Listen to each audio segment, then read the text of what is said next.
कुंवारीवस्था में कुंती को महर्षि दुर्वासा की सेवा के फलस्वरूप देवताओं के आह्वान का एक विलक्षण मंत्र प्राप्त हुआ था।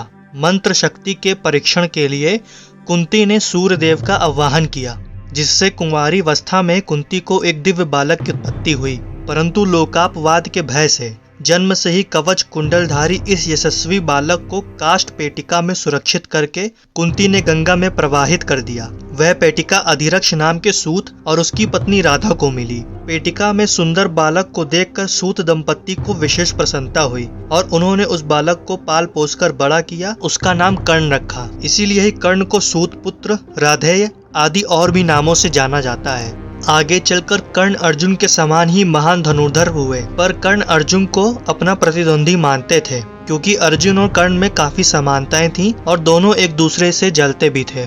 कर्ण दुर्योधन का परम मित्र था, क्योंकि दुर्योधन ने कर्ण को अपना मित्र बनाकर उसे अंग देश का राज्य प्रदान किया था। क्योंकि दुर्योधन ने यह जान लिया था कि अर्जुन को कोई टक्कर दे सकता है तो वह केवल कर्ण ही है। इसलिए कर्ण के बल पर दुर्योधन ने पांडवों के प्रति अपने वैर भाव को अंत तक शांत न होने दिया। यही कारण है कि दुर्योधन कर्ण पर सर्वाधिक विश्वास करने लगा। महान वीर के साथ कर्ण तपस्वी, उदार और महादानी थे। वह नित्य प्रातःकाल गंगा में खड़े होकर मंत्र जप करते थे। कर्ण ने अपने जीवन काल में किसी भी याचक को निराश नहीं किया। प्रत्येक याचक को दान मान से संतुष्ट करना उनका जीवन का प्रमुख व्रत था। कर्ण ने कवच और कुंडल पहने ही जन्म लिया था। जब तक कर्ण के पास उसके कवच और कुंडल रहते तब तक उसकी मृत्यु नहीं हो सकती थी। इसलिए अपने अंश से उत्पन्न अर्जुन की प्राण रक्षा के लिए इंद्र ब्राह्मण वेश में महादानी एवं महावीर कर्ण से कवच और कुंडल की याचना करने के लिए गए। कर्ण ने ब्राह्मण वेशधारी इंद्र को पहचान लिया, किंतु अपने व्रत की रक्षा के लिए उन्होंने निसंकोच अपना कवच कुंडल दे दिया। इंद्र ने उनके महान त्याग से प्रसन्न होकर उन्हें एक अमोघ शक्ति दी। महाभारत युद्ध में अर्जुन की रक्षा के लिए भगवान श्री कृष्ण ने उस शक्ति का प्रयोग घटोत्कच पर करवा दिया, जिससे घटोत्कच मारा गया।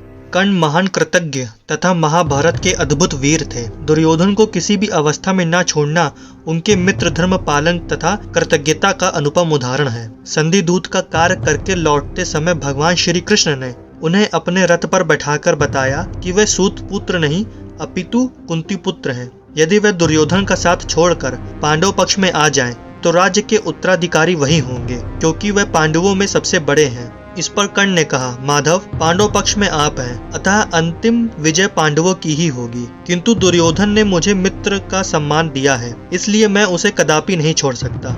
इसी तरह कुंती ने भी गंगा तट पर कर्ण की जन्म कथा सुनाकर उनसे पांडव पक्ष में आने के लिए कहा। कर्ण ने वहां भी मना कर दिया, किंतु इतना वचन अवश्य दिया कि पांडव 5 ही रहेंगे। मैं अर्जुन के सिवा तुम्हारे किसी और पुत्र का वध नहीं करूंगा। इस वचन का पालन उन्होंने अंत तक किया।